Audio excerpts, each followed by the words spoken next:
536241. That is the title of this video and the definitive ranking of all the Star Wars films, and I'm willing to go to war on it because I've thought about it a lot, and that's what I think, and I'm going to defend it here. I know I got some controversial opinions, but I'm ready to fight, okay? So this is my first video on a movie in a bit. I haven't done it.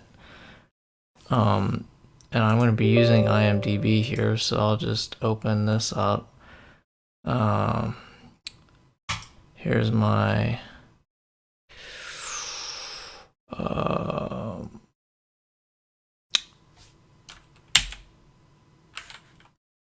sorry, IMDb.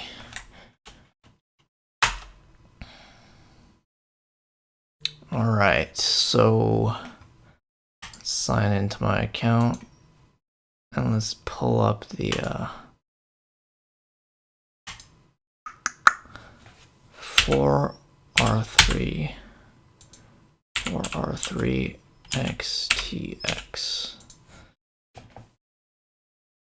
So let's start with, so first I gotta make a disclosure. So once again, and I'll write my ranking up here so you guys can see it. So it's 5, 3, 6, 2, 4, 1. So here's a disclosure. Episodes 5, 3, and 6, I all like them equally. I'm doing a list based on how much I love them, okay? This is not a list based on objective quality or like cinema importance. This is based on my own love for the movies. So these three are all equal to me, really, and I'll give my explanation about what I think is best in each one. So stay tuned for that. And then these three are ordered. So really this is number 1, this is number 1, this is 2, this is 3, this is 4. These are all 6 Star Wars films. So we're going to start right away with Empire Strikes Back, which is episode 5. And full disclosure, I have rewatched number 6, number 5, number 2, and number 1 in the past week, I believe. So most of it is fresh in my mind. Number 3 I've seen an incredible amount of times. Number 4 I really don't watch that much.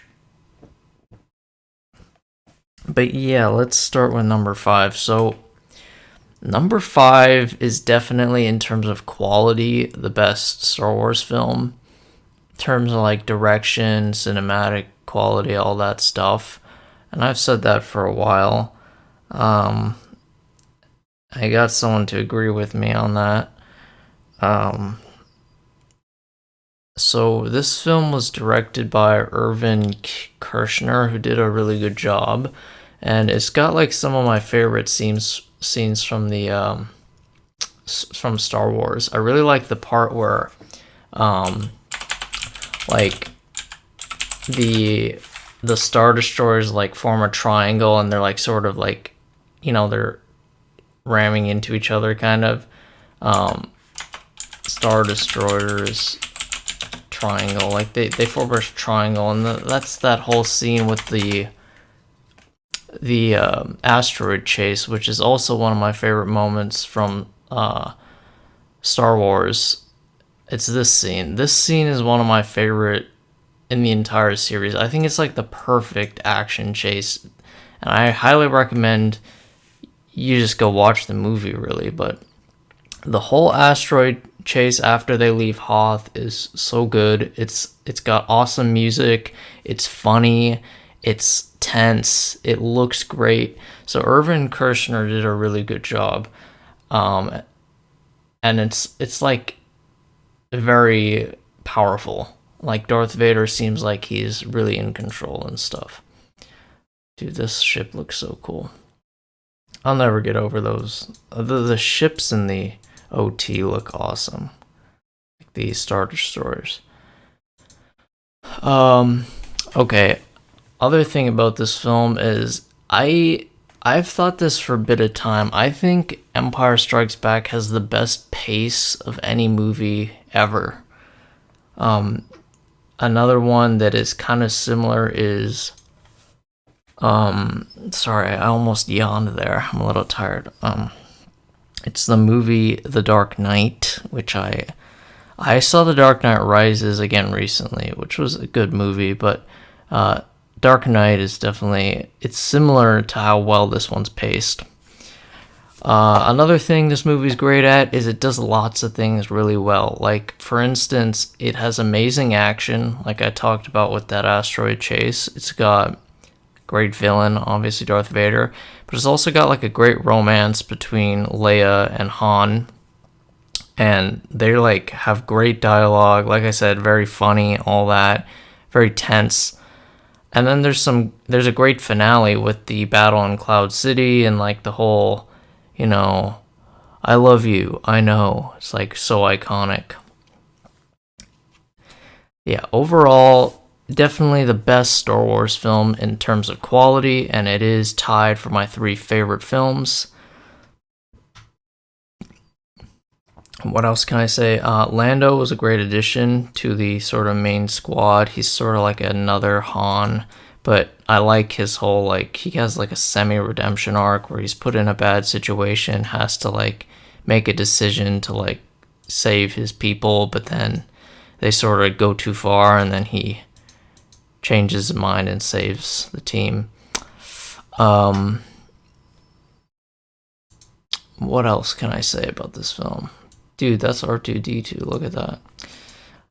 That's not how I remember him. That's for sure.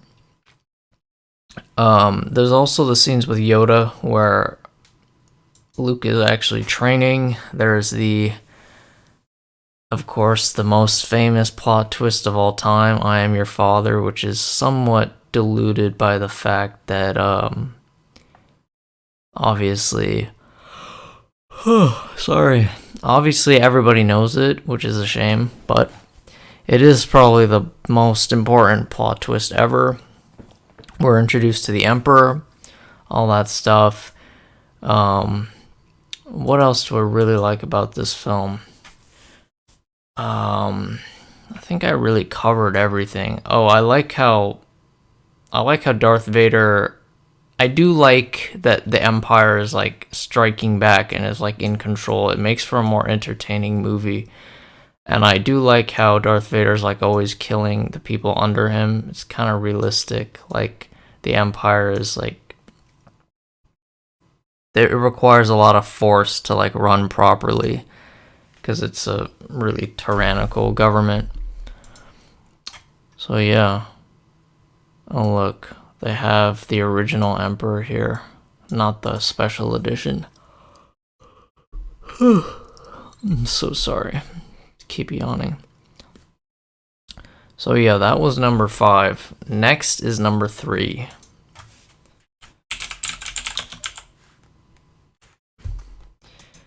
Episode 3 is really awesome. It's the culmination of the prequels. It has an amazing story. It's the fall of Anakin Skywalker to the dark side.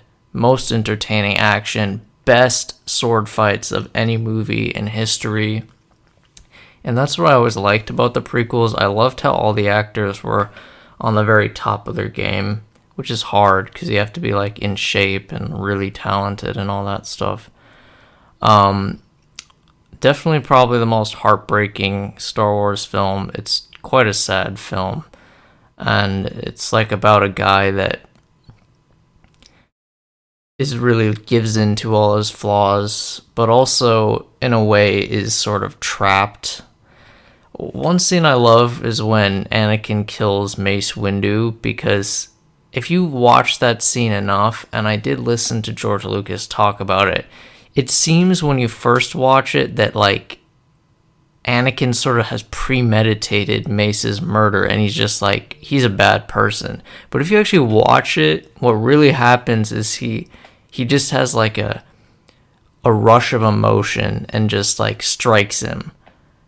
he doesn't really go to kill him necessarily. He's just desperate to save Padme, really. Because immediately after, he's like, what have I done? And that sort of pushes him into the Emperor's arms because all his friends are going to kill him now. All the Jedi will turn on him and destroy him. So this film is a lot of good story writing. It's about a guy that loses everything, loses all his friends, loses his wife, loses his brother, Obi-Wan Kenobi. He loses his place really in the Jedi Order, and he loses his place as a hero. Also, this film opens with a great space battle. Another thing is the political stuff is really good in this film. It's really entertaining to watch. What else? Music is awesome. Hayden Christensen is a lot better than in the second one. Criticism, I would say, Natalie Portman wasn't really as important. And another thing is, I wish this film was longer. The Battle of Coruscant should have been longer. It should have been an extra 20 to 30 minutes, which I think was the original plan. Because in that old Clone Wars show they made, the spin-off one, I'll show you. It was this one. Oh no, sorry. Yeah, this one, the 2003 one that's kind of this cheaper one. This one shows the Battle of Coruscant, and basically what it was suicide bombings of droids into all the rich people's apartment buildings. So it was a real shit show, and it sort of sets up the fall of the Empire, because think about it. So all the politicians, all the rich people, all the people live on this planet that hasn't been attacked in 1,000 years. That's the heart of the government. Nobody think it can be attacked, and then all of a sudden, there are suicide bombers going into all the buildings, and the Chancellor's been kidnapped, and the entire government is in chaos. Wouldn't those politicians be more likely to vote for an empire after that? It's sort of it's the perfect thing. And obviously Palpatine orchestrated it, but it would have been better to see more of that battle just because it would be more entertaining, and it would even be even cooler from a political side. I always like to think about that. It's an interesting thought. Mace Windu has a moment to shine in this. There's of course the great I was your brother, Anakin. I loved you. That's my favorite part. Never forget that. There's a hell of a lot of awesome things in this movie, and like I said, I can never really decide which one I like better. It's so hard. I mean, it's such a good film. This one's many people's favorite, and I would say, it is my favorite along with two others. I don't have to pick. So, yeah. This was episode 3, and we'll go to episode 6.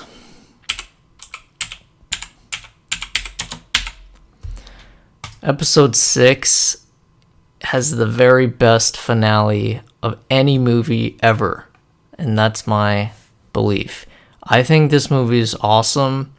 The beginning has some flaws. There's some dumb parts in the beginning. It's not as well made as Empire Strikes Back for sure. The Ewoks are a little bit of a... It's just not a very satisfying end in that way, but everything else, the space battle, the Emperor, the duel with Darth Vader, the redemption of Anakin is yeah, that's awesome. And it usually does bring me to some tears, along with number 3. And yeah, it is very touching to see Anakin's redemption, and it's beautiful. It's really a beautifully made series and movie, and I think that ending was perfect. And then, of course, the sort of celebration scene with the Ewoks, and then you get to see Anakin from the prequels join Obi-Wan and Yoda as a redeemed Jedi. It's very touching. And yeah, the whole gang sort of survives, defeats the Empire. It's a beautiful film. Also, there's some cool parts there. There's Leia with the bikini. I took a picture next to Leia with that bikini at the Wax Museum in, the Madame Tussauds Wax Museum, and they have a Star Wars section, and I went there, and I took a picture next to Leia, like a perv, and it was really fun. They got a lot of cool stuff. They got Anakin. They got Darth Maul versus Obi-Wan there. It's really sick. I do love this scene. I think this is where Anakin and Luke meet each other, and Anakin / Darth Vader is like, "It's too late for me now, son." That's another great scene. Very touching. What else about this film?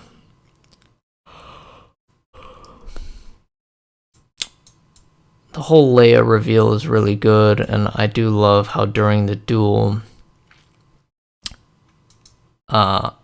when Vader finds out Leia is Luke's sister, there's a music change, and then they fight, and it's so beautiful.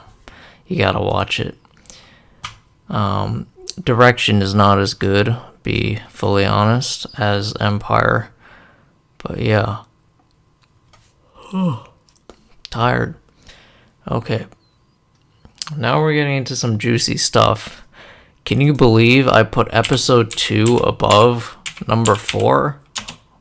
I mean, that's most people's least favorite Star Wars film. A lot of people hate this film with a passion. And you know what? I'm ready to fight.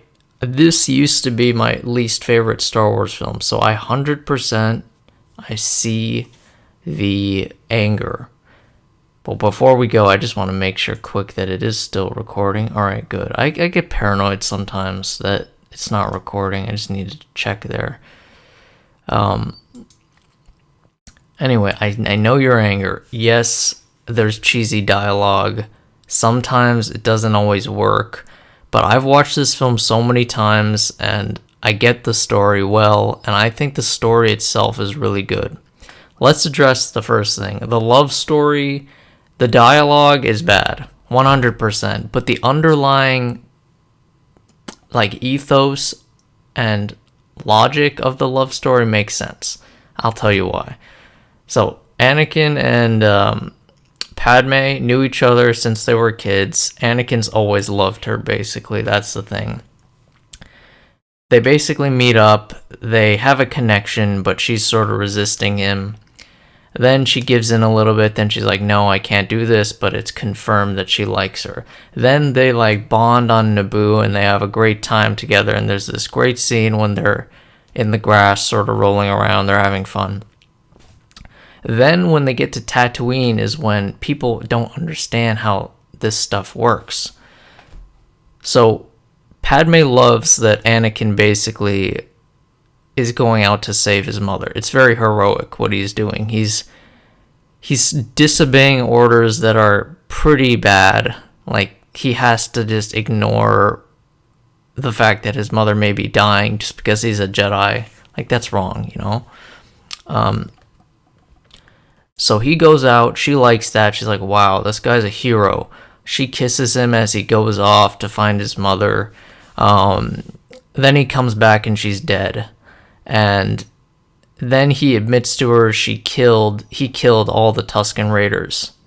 And this creates a lot of pity for him, and she feels bad for him and wants to fix him, which many people love. They love to fix somebody. So, yes, that's when basically their love story is cemented. And people are like, oh, she would never love a guy that just killed a bunch of people. I say that's BS. This is not the same thing as. I'm not even gonna. I really didn't want to mention the sequels, but I'm just gonna do it. They're not real Star Wars films, but some people are like, they validly say that Rey would never love Kylo because he murdered millions or billions of people. That's absolutely true. But it's more true because they have no connection and he had no reason to murder those people. Okay, yes, what Anakin did was wrong in that moment, but it's way more justified than murdering billions of people. So, if someone kidnapped your mother or anyone you love, your friend, your wife, whatever, your brother, your sister, tortured them, tortured her or whatever, or him, and then they died in your arms, and they're like savages and they're evil. In many cases, people would want to kill the people back. That's just how it is. So yeah, what he did was bad, but it's not like she wouldn't understand why he was so angry. They kidnapped, tortured, and murdered his mother. Okay? And he killed them. And many of them were very bad people. They're like basically bandits that just attack innocent people. Yep, the children definitely didn't deserve to die, but, it's part of the evil thing he does. But she 100% in that moment feels pity for him and wants to help him and like fix him. Sorry, I'm getting some notifications. I'm going to silent my phone.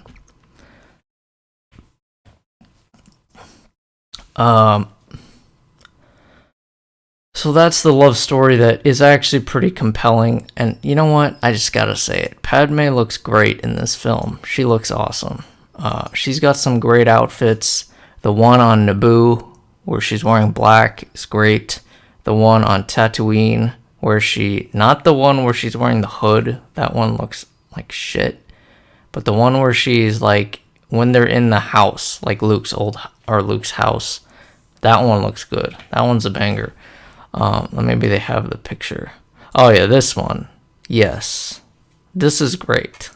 She looks way better than the third movie. The third movie, she's got all this crazy curly hair. I'm like, what is that? Yeah, this thing was a huge disgrace. I don't know what this was. See if there's any other Padme. See, this one looks good too. She looks great in this film. So that's a big plus. And look at Mace's bald head. That's a big plus too. Holy shit, there's 375 pictures. Oh, this one, she looks terrible. What is this? She looks awful. This is not good. But other than that, she looks really good. Yeah, okay, here she looks great. Yes, here, great. Okay, this is getting creepy. I gotta stop doing this. Okay. What else? The ending is really cool. The whole, it's like a noir film, a neo-noir film. Obi-Wan is doing investigation work, and it's very interesting and entertaining. And I love how the Sith have really manipulated the whole situation. It's very interesting, and then at the end it all gets revealed that, Tyrannus is Count Dooku, and it's all set up and stuff like that, and Sifo Dyas is basically being impersonated and used by the Sith to order this grand army to be used at the very last second to start the war. And then Count Dooku is playing both sides by telling all those alien separatists, he's like, yes, we shall have the biggest army, the Republic will surrender, but he's tricking them, and he's a Sith, he's evil. They play both sides constantly. They have no actual beliefs. Well, they do have beliefs, but they're not they're never between the two popular sides. It's really just they want to be the ones that conquer everybody. They don't care about the politics, really. what else can I say? Then Obi-Wan gets captured, and then that's the climax of the film, really, and the whole Republic goes in, and they're played by the Sith, and they force their hand to go invade Geonosis. We get a big battle. The duel with Count Dooku is good. It's nothing special, frankly, not nearly as good as the Duel of the Fates from number one. Sorry, I keep having, like, burping problems. Count Dooku was a good addition for sure. Obi-Wan was kind of rude to Anakin in this film, which is kind of good because it sets up the fact that he does like kind of have a problem with him. Jango Fett was really cool.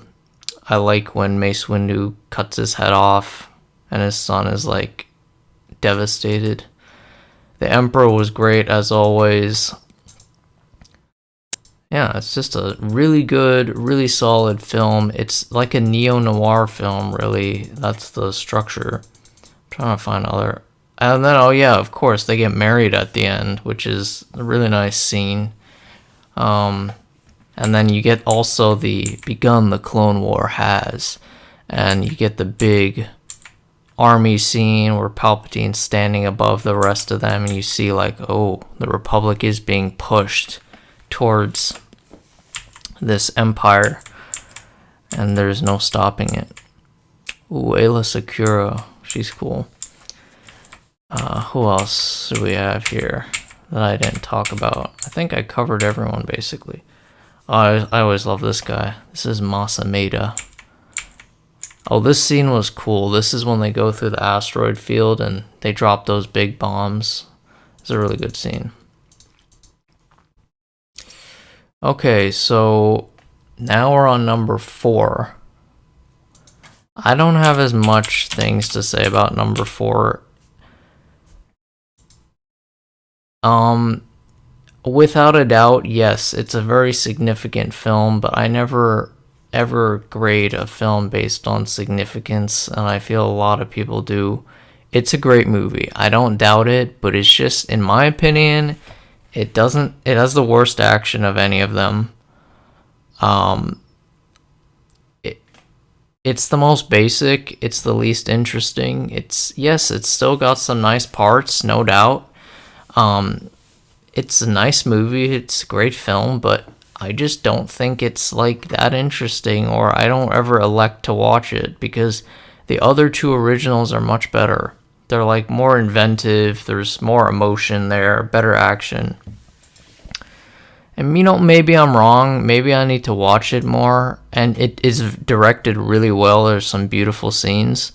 Obi-Wan is very good, everybody's good. I love the beginning where, there's the scene where they're all like at the table, the circular table, and Darth Vader is like, I find your lack of faith disturbing. And there's also, the Imperial Senate would be of no concern, which Grand Moff Tarkin says, who's a really good villain, by the way. He's like the ultimate, he's like the sophisticated evil guy that really is just always in charge. He's a really nice villain. He's really good. Yes, very good film. Great film. But in terms of what I love, I would definitely put it second to last. Oh, tired. And then we have a very special episode 1. Now, I definitely rank this as the worst in terms of quality, but also in terms of what I love. But I will say that doesn't mean I don't love this film. I love all the Star Wars films, 1 through 6. And I have watched this a bit more. I would always kind of not watch this film, and it has grown on me, I will say. You need to kind of like, for this one, you need to like open your heart up and like look past the flaws, and I think you can find some really good stuff. First of all, nobody seems to talk about this. Much of the CGI and the effects in this film are the best of the entire series. Specifically, the space scenes, the spaceships, many of the things are done practically. They look really good. Just watch this film again. There's some amazing, like, look at some of the space scenes up here. They look amazing. Now, there is some bad CGI with the Gungans and whatnot, but other than that, it's the best of the prequels and better than the originals in many cases. Like, look at this scene. This is a really good scene and has some, like, actual beautiful direction if you watch it. Some of the space stuff I'm saying for this film is awesome. Naboo looks great. It's a really good addition to the series. Then, of course, the guy that makes this film awesome is Liam Neeson, who plays Qui-Gon Jinn, who's like one of my favorite Jedis, I would say. He's like, I like him because he's basically like stubborn, and he really just does the right thing no matter what. And he knows Anakin's the chosen one, and he always like stays with him and protects him and is loyal. And everybody basically says if he didn't die, Anakin probably wouldn't have turned to the dark side, because he would have been a better master than Obi-Wan. Because if you actually watch this film, like, Obi-Wan is sort of, he takes the council's side that the kid is dangerous, and it sort of alienates him early on and like makes him feel that he's like not a part of the Jedi. So it is interesting to watch. I'm telling you, the prequels have an amazing story. If you actually watch them properly and take mental notes, the ending of the originals is so much better, because it's this little kid who is selfless, he's generous, he's got great talent, he's a slave that is sort of has one real father figure, who's Qui-Gon, basically. Who like takes him under his wing, advocates for him, but then like everybody else is basically against him. They say he's dangerous or he's too old, yet he's probably the chosen one, and they're still like pushing him away. And then his father figure dies, and he has to go with someone that doesn't really believe in him. Of course, they get closer later, but I'm sure these things have an effect on a young child. I know they do. So it is very good. The story itself is good. The whole decoy stuff with Padme is strange. Not great. A lot of the scenes on Tatooine have grown on me. I used to think they were boring, but now I kind of enjoy them. Watto's like beard is like disgusting. It looks terrible. That part I hate.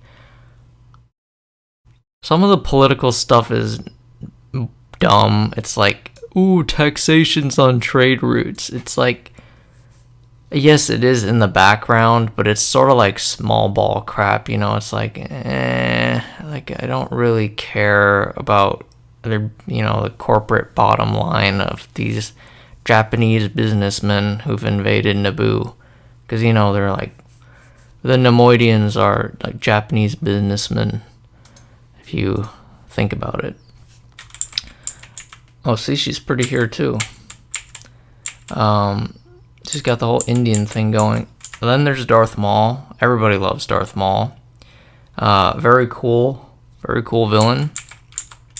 There's also Palpatine, who's manipulating the situation. He's working with the Trade Federation to invade his own planet, so he gets the sympathy of the Senate to elect him. He's like, oh no, I'm the only guy. Yeah, my planet's been invaded, oh, I'm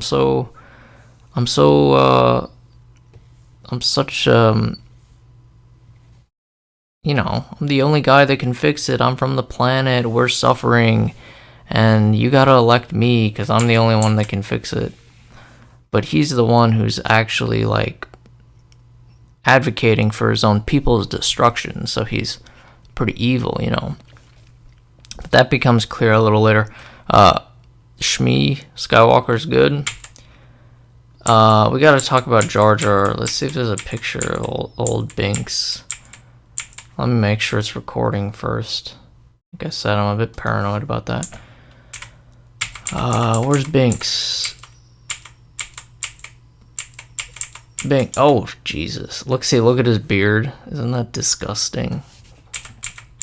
Oh, this guy, this fat fuck, he was so annoying. This guy's a terrible, very annoying character. Where is Jar Jar? Did I pass him? I'll go back to the beginning. He's bound to be there.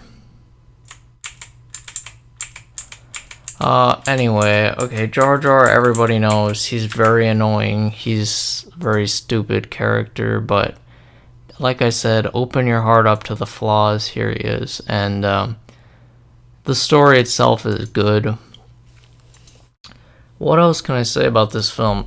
Oh, the Duel of the Fates is an awesome ending, and it's actually more emotional than I gave it credit for. The death of Qui-Gon is like a pretty big loss. Obi-Wan is very fun to see as like a younger, more inexperienced Jedi. Who else can we say? It's got the introduction of R2 and C-3PO. R2 gets like that hero arc where he fixes the thing on the starship. That was pretty fun.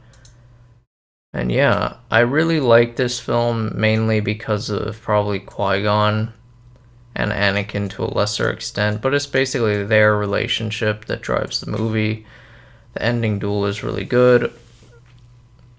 Got a lot of flaws, a lot of cheesy dialogue, some like stupid jokes. But yeah, guys, that was my review that I'm calling 536241. I hope you liked it. I just thought about it, and that's my ranking, I would say. I am so tired. So annoying. And yes, if you'd like to look up my lists, where does it say my name?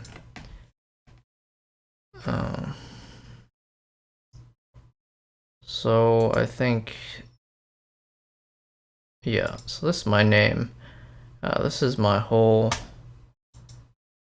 thing here. Yeah, I've got 2 ratings. One is for the crazy The View, which is a really bad show. I don't even know what I said about it. Probably said some stupid thing. My brain was just so jumbled when I wrote that stuff. This is, of course, it's not a Star Wars movie. Let's not call it a Star Wars film. It's like one of the worst films ever. I got a lot of rankings here. So I think so here. So I say top 3 are tied. Yeah.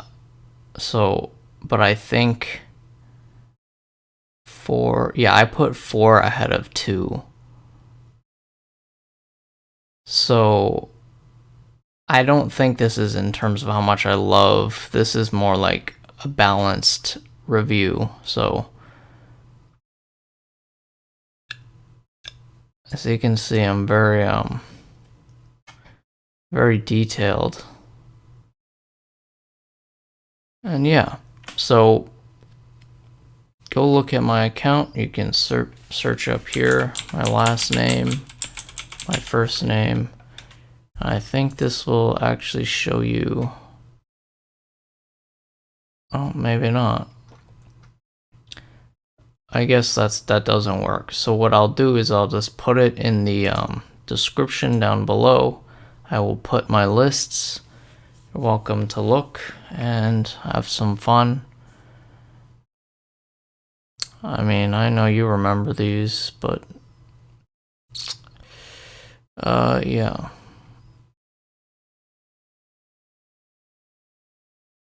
So yeah, I tried to keep a good spirit. I tried to bring a lot of energy to this video. I was a bit tired, as you know, but it was fun. and I'm probably gonna go watch like episode 3 today. Always, Star Wars always kind of lifts my mood, you know. It's always a fun thing to do.